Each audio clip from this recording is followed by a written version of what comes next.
할렐루야. 네, 오늘은 성탄후 제2주이고 또 신년주일이며 오늘 임원 임명 예배로 드렸습니다. 새롭게 허락하신 새해이며 또 새롭게 시작하는 새해의 첫 주일이 됩니다. 오늘 이 시간에 주님의 그 은혜가 가득 넘치기를 간절히 축복합니다. 우리 전후 좌우에 계신 분들과 함께 인사 나누겠습니다. 사랑하고 축복합니다.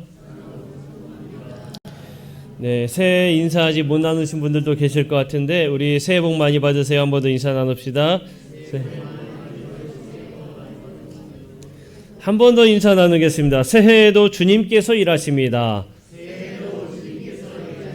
네, 아멘. 감사합니다. 네, 새해에도 주님의 그 일하심 가운데 우리 성도들이 중심에 있기를 간절히 축복합니다. 우리가 2024년도에는 희망의 빛이 되는 교회라는 표어로 참 열심히 달려왔습니다.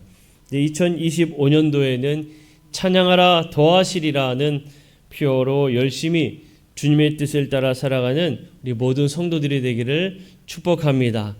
또한 교회 임원으로 세워진 우리 모든 임원들, 물론 그 전부터 계속적으로 직분을 가지고 계셨지만 오늘 이 시간 다시 한 번 더 그 직분을 되새기면서 더욱더 주님의 영광을 위해 살아가는 우리 모든 성도들이 되시기를 주님의 이름으로 간절히 축복합니다. 우리나라 사람들 애창곡 이야기할 때에 어떻게 이야기를 하죠? 나의 18번 노래 이렇게 이야기를 하죠. 여러분들의 18번 여러분 어떤 곡입니까?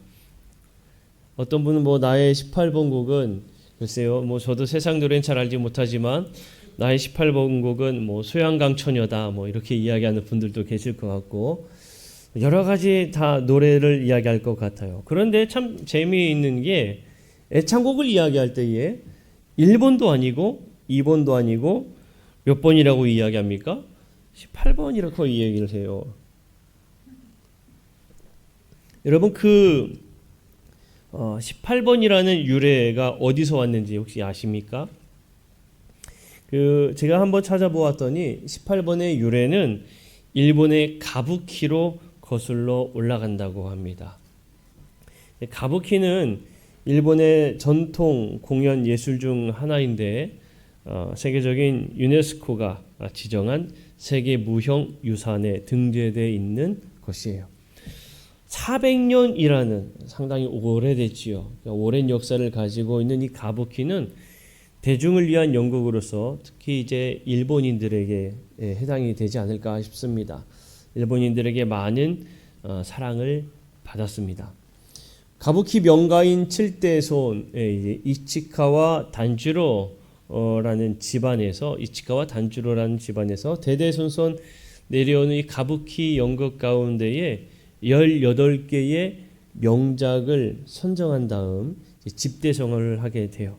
이 명작 시리즈 중에 사람들에게 가장 인기를 끌었던 작품이 있는데 이 18번 중에 몇 번째 작품이 가장 인기를 끌었을까요? 그렇죠. 바로 18번째. 그 마지막 번 18번째가 상당히 인기가 좋았습니다. 그래서 이거를 계기로 일본에서는 가장 좋아하는 애창곡을 이야기하면 18번 이렇게 이야기를 하기 시작을 하는 거예요. 아무래도 이 우리나라가 일본에 또 영향도 많이 받기도 했고 일본도 우리나라의 영향도 많이 받았겠지만 이러한 18번의 의미가 우리나라 한국에도 전해져 오면서 우리나라 사람들도 18번 하면은 대중적인 노래 혹은 개인의 애창곡 이렇게 인식을 하게 된 겁니다. 자, 어찌 됐든 우리나라 사람들에게 있어서 18번 곡이라 하면 내게 있어 가장 즐겨 부르는 노래다 이렇게 이야기할 수가 있게 되겠지요. 그런 의미에서 여러분들의 18번 곡은 어떠한 노래입니까? 그 곡이 어떤 곡인지 모두가 다 다르겠지만 바라건대 여러분들에게 있어서 앞으로의 18번 곡은 찬양이 되기를 주님의 이름으로 축복합니다.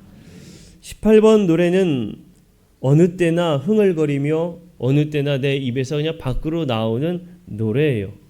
때로는 내가 노동을 할 때, 일을 할 때 그 힘을 주는 노래가 되기도 하고요. 때로는 내가 정말 힘들 때 위로를 주는 노래가 되기도 하는 게 18번 노래다라고 얘기합니다.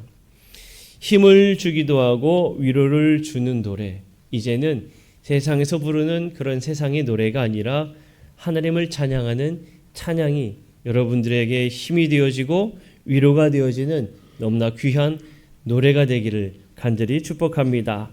괴로울 때에 고통스러운 시기를 견딜 수 있도록 달래주는 노래, 그때 부르는 노래가 찬양이 되기를 주님의 이름으로 간절히 또한 축복합니다. 사도행전 2장 47절에 보게 되면 하나님을 찬양하는 초대교회 성도들의 이야기가 처음 시작되는 것을 볼 수가 있습니다. 그러니까 초대교회 성도들은 늘 찬양을 달고 살았다라는 것을 알 수가 있어요. 초대교회 성도들은 늘 하나님을 찬양하는 삶을 살았던 사람들입니다. 그러면 우리의 찬양은 어떤 찬양이 되어야 할까라는 거예요. 예레미야 31장 7절, 우리가 오늘 말씀 보았던 말씀인데요. 예레미야 31장 7절에 보게 되면 이러한 표현이 있습니다. 빨간 글씨번 한번 함께 읽어볼까요? 시작. 야곱을 위하여 기뻐 외치라. 자, 하나님께서 이스라엘 백성들을 향해서 표현할 때 야곱을 위하여 기뻐 외치라 이렇게 말씀하고 있습니다. 야곱은 누구를 지칭하겠습니까? 이스라엘 백성들을 대상으로 말하고 있어요. 자, 이스라엘 백성들이 하나님을 이야기할 때에 구약 성경 처음에 보게 되면 어떻게 고백이 이루어지는가 하면 아브라함의 하나님, 이삭의 하나님, 야곱의 하나님 이렇게 이어가는 것을 알 수가 있지요. 자, 이렇게 이들이 아브라함의 하나님, 이삭의 하나님, 야곱의 하나님을 고백하는 것은 그 하나님이 내 조상 때의 아브라함 때만 역사하신 하나님이 아니라 그 하나님의 역사는 지금도 계속 이어져 가고 있음을 그들이 고백하고 있는 겁니다. 자, 그런데 하필 왜 야곱을 지칭하면서 이스라엘 백성들에게 이야기했을까라는 겁니다. 야곱이라는 이름. 창세기 47장 9절을 보게 되면 창세기 47장 9절에 보게 되면 야곱이 바로 왕 앞에서 자신의 소개할 때에 고백하는 메시지가 쓰여져 있습니다. 여러분 한번 이 창세기 47장 9절 말씀 중에 빨간 글씨만 한번 읽어볼까요? 시작. 험악한 세월을 보내었나이다. 네. 야곱이 뭐라고 이야기합니까? 험악한 세월을 보냈습니다. 다시 이야기해서 야곱은 내 자신의 인생을 이야기할 때 내 인생은 평탄한 인생이 아니요 험악한 인생이었습니다 라고 말하고 있죠. 자, 지금 현재 우리가 읽었던 예레미야에게 있어서 이스라엘 백성들에게 어떠한 예레미야의 말씀이었는가 하면 이스라엘 백성들이 바벨론의 포로기의 슬픔에 빠져 있을 그 백성들을 지칭하고 있는 겁니다. 그러니까 예레미야는 슬픔에 빠진 백성을 기쁨으로 구원해 주실 것에 대한 선포의 말씀이거든요. 그러니 우리가 함께 읽었던 예레미야 31장 7절에서 야곱을 위하여 그들을 위하여 기뻐 외치라는 것은 슬픔에 빠져 있을 이들을 위하여 기뻐 외치라는 하나님의 메시지요 말씀이라는 거예요. 이것을 우리에게 접목시켜서 이야기를 해보면 우리의 찬양은 어떤 찬양이 되어야 하느냐? 우리 인생이 구원된 인생이 되었음에 기뻐하는 찬양이 되어야 할 줄로 믿습니다. 우리를 구원하신 하나님 앞에 기쁨으로 찬양해야 된다. 이것이 바로 우리가 불러야 할 찬양이라는 거예요. 힘들고 어려웠던 삶에서 벗어나도록 인도하신 주님을 여러분 찬양하시기를 간절히 축복합니다. 괴로움에서 벗어나도록 인도하신 주님의 은혜에 감사하며 찬양하시기를 또한 축복합니다. 여러분 삶을 위하여 찬양하시기를 주님의 이름으로 축복합니다. 이 찬양은 우리에게 베푸신 은혜를 생각하며 찬양해야 될 것들을 말해요. 찬양은 하나님께 영광을 올려드리는 것입니다. 우리가 하나님께 영광 올려드리는 것. 물론 영광 올려드리는 방법은 여러 가지가 있겠지만 그 중에 너무나 쉽고 늘 함께하고 내가 언제든지 할 수 있는 게 바로 찬양입니다. 너무나 가깝게 내가 표현할 수 있는 게 바로 찬양이에요. 시편은 하나님을 찬양하는 노래다라고 이야기를 합니다. 근데 시편을 보게 되면 시편에는 항상 하나님께 영광 올려드리는 고백만 쓰여 있는 게 아닙니다. 하나님 앞에 감사하는 고백만 쓰여 있는 것도 아닙니다. 하나님께서 역사하신 역사들만 쓰여져 있는 것도 아닙니다. 시편을 읽어보면 무엇 또한 담겨 있는가 하면 자신의 한탄, 나의 아픔, 나의 고통, 내가 정말 하나님을 부르짖는 그 애달픔, 이 모든 것들이 시편에 담겨 있습니다. 그런데 이 시편을 우리가 이야기할 때에 시편은 하나님을 찬양하는 찬양이요, 하나님 앞에 영광 올려드리는 노래다라고 이야기를 해요.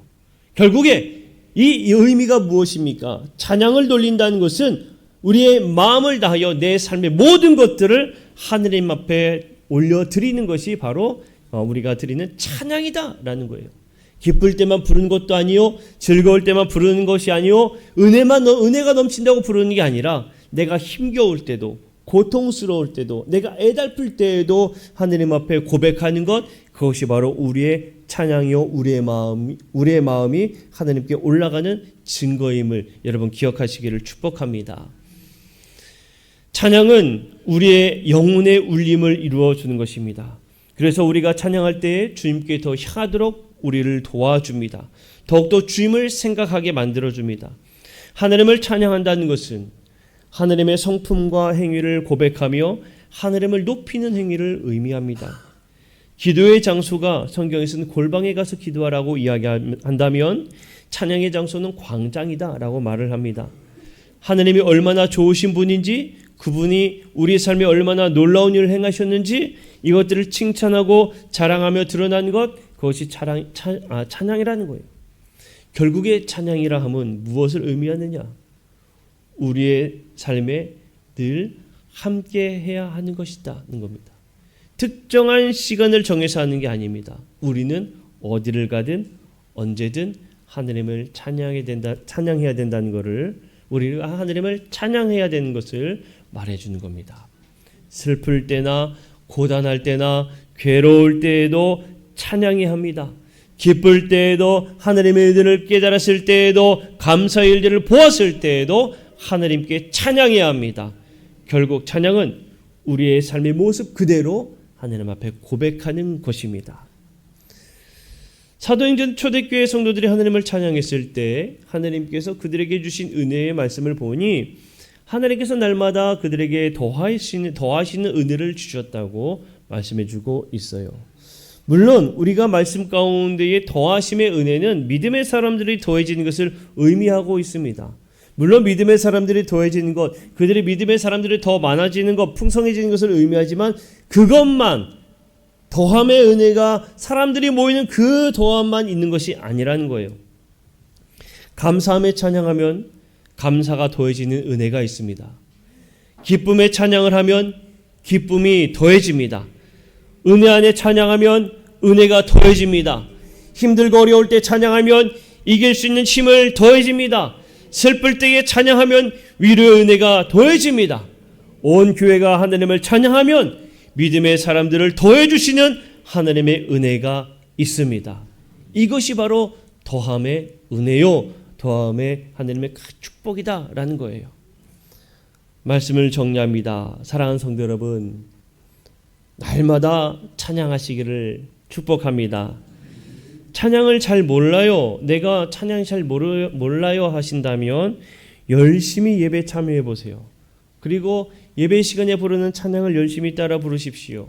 그러면서 여러분들이 내 18번 곡이라 이야기할 만한 찬양을 한번 선택해 보십시오. 그리고 그 선택한 곡을 날마다 입 밖으로 고백하며 불러보시기를 바랍니다. 하나님께서 내가 찬양할 때마다 더하시는 은혜를 분명히 주실 줄로 믿습니다. 나가 임원이 되신 모든 여러분은 더욱 힘을 내어 찬양하시기를 바랍니다. 여러분의 찬양을 통해 주변이 찬양하게 될 겁니다. 나만 하는 찬양이 아니라 그 찬양은 주변에서 함께 찬양하도록 하는 능력으로 나타날 줄로 믿습니다. 여러분들의 삶의 찬양이 주님께 더욱 영광을 올려드리는 놀라운 은혜로 보답해 줄 줄로 믿습니다. 올 한 해, 오늘 우리가 2025년도 표어처럼 찬양할 때 더하시는 하나님의 은혜가 충만하시기를 주님의 이름으로 간절히 축복합니다. 우리 함께 말씀을 생각하면서 함께 찬양하기를 원합니다. 나는 주를 섬기는 것에 후회가 없습니다 라는 찬양하면서 하나님, 내가 더 주님을 찬양하기를 원합니다. 찬양할 때마다 더해지는 은혜를 우리에게 허락하여 주옵소서. 함께 고백하며 결단하며 기도하도록 하겠습니다. 우리 함께 찬양하도록 합니다.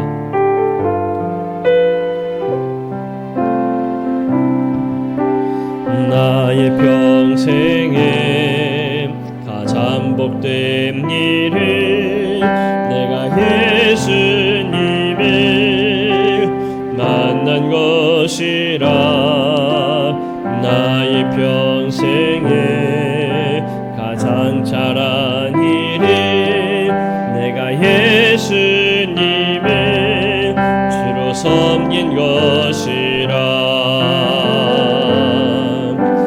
세상 살 동안 내가 걷는 길이 때론 험하여서 넘어질 때도 주의 강한 손이 나를 붙드시니 나는 예수님만 주로 섬기며 살리. 나는 주를 섬기는 것에 후회가 없습니다. 내가 걸어온 모든 시간 다 주의 은혜니 내가 걸어갈 모든 날도 주만 섬기며 살리. 오직 예수 이름 부르며 살아가리라. 우리 한 번 더 찬양합니다. 나의 평생에 가장 복된 일은 내가 예수님을 만난 것이라. 나의 평생에 가장 잘한 일은 내가 예수님을 주로 섬긴 것이라. 아멘. 이 세상 살 동안 내가 걷는 길 때론 험하여서 넘어질 때 주의 강한 손이 나를 붙드신. 나는 예수님만 주로 섬기며 살리. 나는 주를 섬기는 것에 후회가 없습니다. 내가 걸어온 모든 시간 다 주의 은혜니 내가 걸어갈 모든 날도 주만 섬기며 살리. 오늘 예수 이름 부르며 살아가리라. 우리 한 번 더. 나는 주를 섬기는 것에 후회가 없습니다. 내가 걸어온 모든 시간 다 주의 은혜니 내가 걸어갈 모든 날도 주만 섬기며 살리.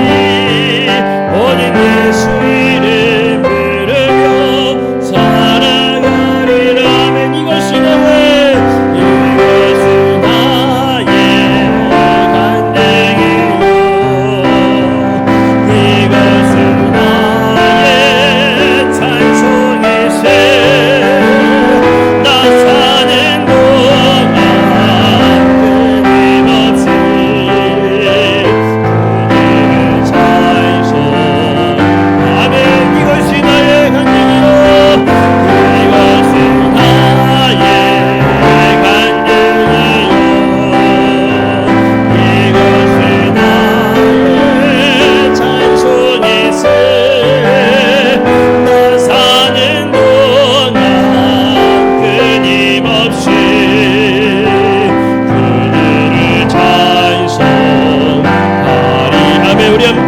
말씀을 기억하며 하나님 내 인생이 찬양하는 삶이 되길 원합니다.